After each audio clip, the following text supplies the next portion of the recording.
All right, welcome back, fellas and gals. So, we're back talking about Overwatch League off-season moves. I've been waiting to do these for a bit. Now that there's a bunch of them starting to happen now, I'm sure there will be many more in the upcoming days, and I will cover those. But I wanted to get you guys up to speed on all of the um, Overwatch League going into Season 3 moves because there have been a ton of them. A lot of these teams are going to look very different going into their first ever home stadiums. So it's going to be crazy. Um, Sorry for some of your teams moving. Um, if a rumor is correct, my favorite player will be leaving my favorite team. So I'll have to deal with that.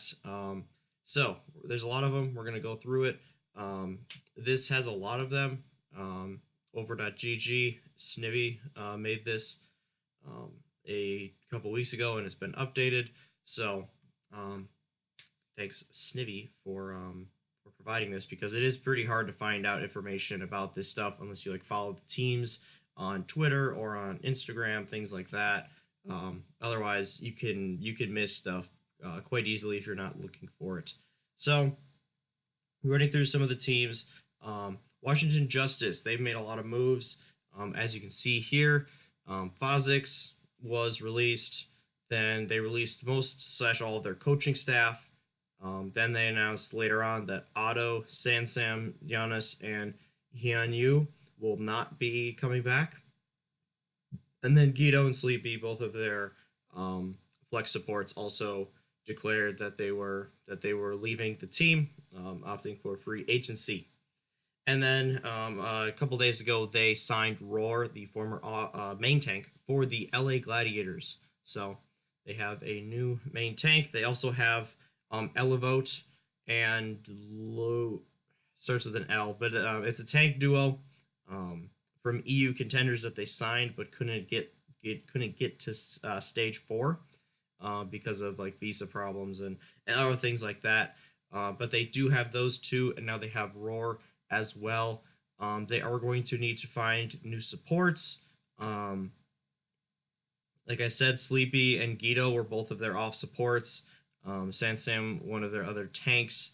Otto was a DPS, but they still do have Stratus and Corey, so I assume they will keep those two as the core of their DPS and then probably sign one or two people to kind of fill in. So overall, nothing too surprising for Justice. I think Otto should and will find another team if he wants to. The others, it's going to be a little tougher.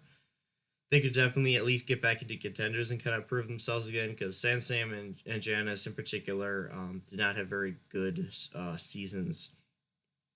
So moving on to Toronto Defiant, Yakpun left the team. They decided to part ways with him. He was for most of the year their starting main tank. Didn't have the best performance either. Then they got Fifi, who is a coach. They released IM37, and then their backup main support, Roki. Well, he was their starter for the first half of the year, and then was the backup the second half. He is on a two-way contract now, so he can play for their academy team or for the Defiant, depending on how they need him the next year. They let Gods become a free agent, so he is not with the team anymore. He has not signed with anybody yet. That has been reported. As you can see, Optidox, one of their assistant coaches, left, and then this was a bit earlier. I think this was like end of stage 4. Bishop was relieved of his head coaching duties. So the biggest thing with Toronto, though, we'll get to it when we talk about the Valiant. I don't even think they're on here yet, but rumors say that it came out a couple days ago. I believe Custa was hanging out with some of the casters, and they kind of leaked some of this stuff. I believe that's how I heard of it, and they said that Surefour from the Gladiators and then Agilities and Kariv from the Valiant were going to be joining the Defiant. None of this has officially happened yet, but earlier today, the Valiant did announce that Agilities and Kariv would be entering free agency. So it's looking more and more likely that this rumor is true, that these leaks are accurate, but we will see going forward. Looking at the Shanghai Dragons, they got Moon as their new head coach, who he was the coach of the Valiant earlier on, and then Bluehouse and Levy, who were two of their other coaches, they parted ways with. Also, Shanghai, Youngjin, their Doomfist specialist and one of their DPS players who played a lot last season, is also entering free agency. So he is likely not coming back for Shanghai. Will be interesting to see who picks him up. Seoul Dynasty. This is probably one of the biggest ones, if not the biggest one. It's the biggest. It's the biggest offseason news by far. KDG, one of their coaches, they let go. But this is the big one. They have completed the trade, and it is official now. They acquired Profit and Gesture, one of the legendary duos, combos. You got Tracer on his Genji and on his Tracer, and Gesture on his Winston, and they are one of the best dive combo of all time in Overwatch, and they are just two phenomenal players. This instantly makes Dynasty a contender when you add those two to an already very good roster. Yeah, it's a huge move. We'll see where London goes from here, if they retain some of their players too, or if we see guys like Badoshin and perhaps Fury also be traded, and then they kind of just start over from the bottom up. So yeah, huge deal. I think that knocks Seoul easily into the top 3 of teams, and we'll see what else the Dynasty do to kind of build that roster. Shock, not much has happened from them quite yet. Big thing, they parted ways with Nevix. He has still not been signed. I think he should be signed by somebody, even if it's for a bench presence.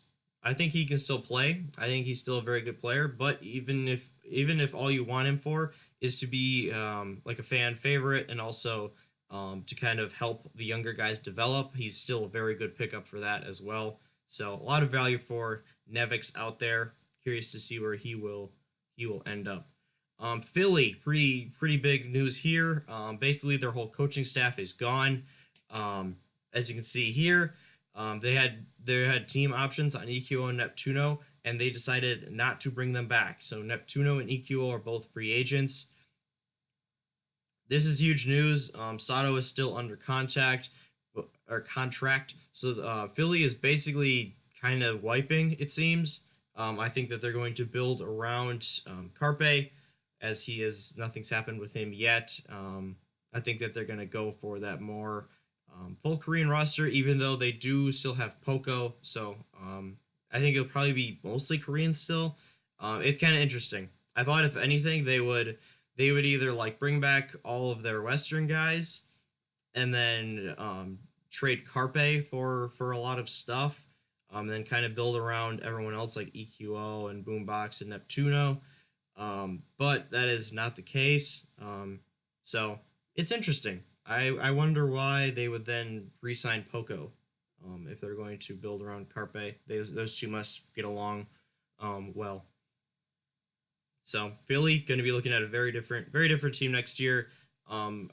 Most people are assuming that Alarm is going to come up from their academy team if no one else snags him, and he will replace Boombox as the starter, and Boombox will just be more of a bench veteran presence for them. So yeah, very new look Philly next year. Again, super interested to see what happens with that situation. Not a whole lot of things for Paris. Kai and Fifi, they're both gone. And then 9K they did sign. So couple of coaching swaps, but nothing huge for their players quite yet. For New York, you can see they lost their head coach. He went to the Spitfire, and then Meko and Flower are both gone. They're both free agents. Meko will definitely be signed. He'll get a nice contract somewhere. And then Flower will get another chance. Both of these were a little surprising that they did. Meko more than Flower. So New York will have to find a replacement off tank. So Valiant, right here just says they let go of Promise, and then they made Packing 10 their permanent head coach. If you remember, they let Moon go in the middle of last year, and they brought on they had Packing 10 be the fill-in, and he did a good job, so they made him the permanent coach after the season. But the big thing with Valiant, they are now apparently letting go of like everybody. I believe it's over here somewhere. Oh, maybe not. But like I said before, Agilities and Karib, they are gone. They are free agents. They will be signing with another team. And also, Space. Space is going to be heading over to the Gladiators, which was another leak that came out from the casters slash Custa. Um, so that is big news. Um, Space, one of the best off tanks in the world, probably the best off tank in the West. Um, that's a really nice pickup for the Gladiators, but they still have to address the main tank situation and then their other DPS because they have decay. Hydration is gone. Surefour, by most accounts, is going to be gone, but we'll see. Maybe they'll offer him a bunch of money and bring him back. Who knows? Speaking of the Gladiators, Ripa also announced that his free agency. And then they did bring back Deepay. Deepay became a free agent. He's their coach slash GM. He looked around at a lot of other teams, and he eventually came back to the Gladiators. So yeah, for Valiant, it looks like they're kind of full starting over, which is a little surprising considering that in the latter half of last year they had like, if you take first half season, they were 3-11, and then after that they were like seventh or eighth in terms of record. But apparently it wasn't quite enough. I don't think the team probably didn't like their ceiling enough. Because when it came down to it to make the playoffs, they couldn't beat the Gladiators, and then they got destroyed by the Shocks. So the team probably thought, okay, well, we had a nice run, we had a solid team for these 2 years, but it's time for a reset. Because that's really three of their starters that are gone now. Well, technically four, because Fact Fiction is also a free agent, so it's pretty much Custa. Custa's left, and then like Shax, um, otherwise, as well as KSF. But otherwise, a lot of their team is gone. Same thing with Gladiators. They have re-signed Big Goose and Shaz. They will be back. Ripa, like I said, going to free agency. I don't expect him to be back. So they have their support line. They still have Decay. But Void is a free agent now that they've signed Space. I would be shocked if they re-signed Void. Roar is gone to the Justice, so like I said, they're gonna have to bring in a couple more people. So London Spitfire, like I said, they replaced their head coach. They let Birdrig, Nuss, and Guard go, which no big surprises there. And then they traded away Profit and Gesture. So they still have a couple of the core players like Fury and Bedosian, but that's basically it at this point. They also have Quartermain, who was their main support last year. He kind of took over for Nuss, took his starting position. So that's pretty much what's going on with Spitfire. I don't expect them to contend next year unless they pull off something crazy. But we'll see what they do. It'll be interesting to see if they go to contenders and get more Korean players, or if they try to play to their audience and get some EU players. Who knows? Um, but again, another situation to monitor closely. Houston Outlaws. So they parted ways with Arhan. No surprise there. Arhan didn't play much and never really did anything. When he did, they also signed Harsha from the Vancouver Titans. He is their new head coach, and they signed Hydration. They grabbed Hydration from the Gladiators, added another Western support player. Oh, and guess what? Yesterday they traded for Blase too from the Uprising. Hydration and Blase are DPS players. They already had Jake, a DPS player, Linkser, another DPS player, and Dante, another DPS player, on their roster. So they are going with the. Apparently, they think that. Oh yeah, San Francisco last year had 5 DPS at the beginning of the year, so we're gonna get ourselves 5 DPS. We're not gonna address our support line. They brought back Boink. We're not gonna. We're not gonna. They also didn't bring back Bonnie. I believe he hit free agency as well. But we're not gonna address our kind of shaky tank line. Not gonna get a backup for Muma or someone to push him. We're not gonna upgrade our off tank because honestly, Spree is just okay, and Cool Matt looks like half the player he once was. Now we're gonna send a bunch of DPS. So I don't know. I don't know what they're thinking. Um, I don't know if they just have a ton of money. I know last year a big thing for them was they had no money as an org. So we'll see. We'll see what they do with this. I mean, Hydration's a great player. Blase is a pretty decent player, but I just don't see how this really makes their team a whole lot better in any kind of way. So we'll see. The Spark haven't really done much, as you can see.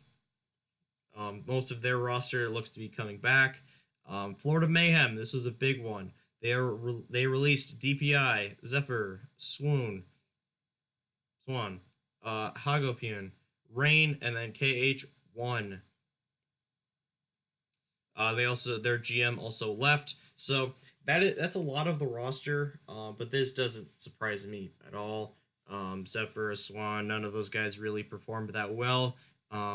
They still have Fate and Gargoyle as the new tank line, and then of course you got Saya Player and a couple others. They are going to have to sign a couple of new supports, and we'll see. But I think that they have a solid baseline now. The Mayhem, I think they're in better position than they have been, maybe in their entire tenure in the Overwatch League. So I think this could be a team that could at least be decent going into next year. We'll see what they do in regards to the DPS spots and the support slots. And then Boston Uprising. Very end of the year, they signed Mineral. He's their new head coach. Shake and Gunba, two coaches that they released, and then Ilka they added as a secondary coach, and then they let everyone go. Calix, Aim God, Stellar, RCK, Alamo, Persia, and then Blase. So if you look at the roster, they have Fusions, Color Hex, and I think that's their whole team. Let's check them real quick. So Boston might have pulled like the 900 IQ. All right, so hear me out. They first season they buy a bunch of guys for cheap who are unproven. The guys play extremely well. All right, maybe this low cost model makes sense. They sell all their good players for more money. Oh, and Axion, that's right, Axion and Blase will be gone. Like I said, he's going to the Outlaws. So yeah, they have three guys in their active roster: tank, DPS. So they're gonna have to resign everyone. But Boston, you have this low cost model, so that they made a lot of money by signing these players for cheap. They play really well. Then you trade them away to the other teams, and then you get a bunch of money back. They did a similar thing this past year. They didn't get as much money back because it didn't really work out. The team ended up being horrible at the end. But you don't spend a lot of money. Now you get to be in your own city. You get your own stadium. Everything else. Maybe the org has a fuck ton of money now, and maybe they sign a bunch of good players. Boom, figured it out. 900 IQ. I actually don't think that's the case. I think this team is just kind of a mess. I don't like Huck as a person or as a person to run a team. It really just seems like they got really lucky in terms of hitting the jackpot on really good players that weren't well known for season one. They then couldn't handle these players, didn't treat them well. There were a lot of issues, and part of this might have been the players' fault, but just doesn't seem like a very well-run organization. Yeah. So sorry, Boston.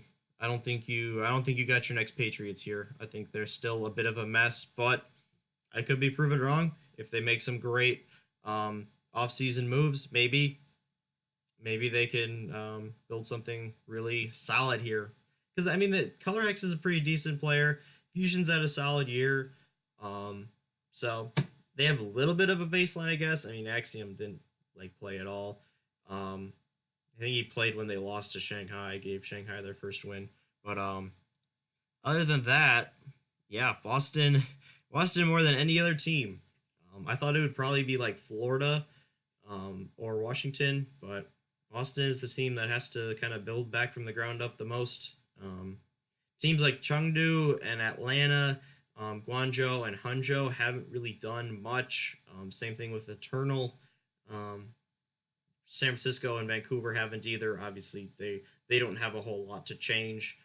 based on their success from last year. But it's been a crazy off season so far, and it's not even close to being done.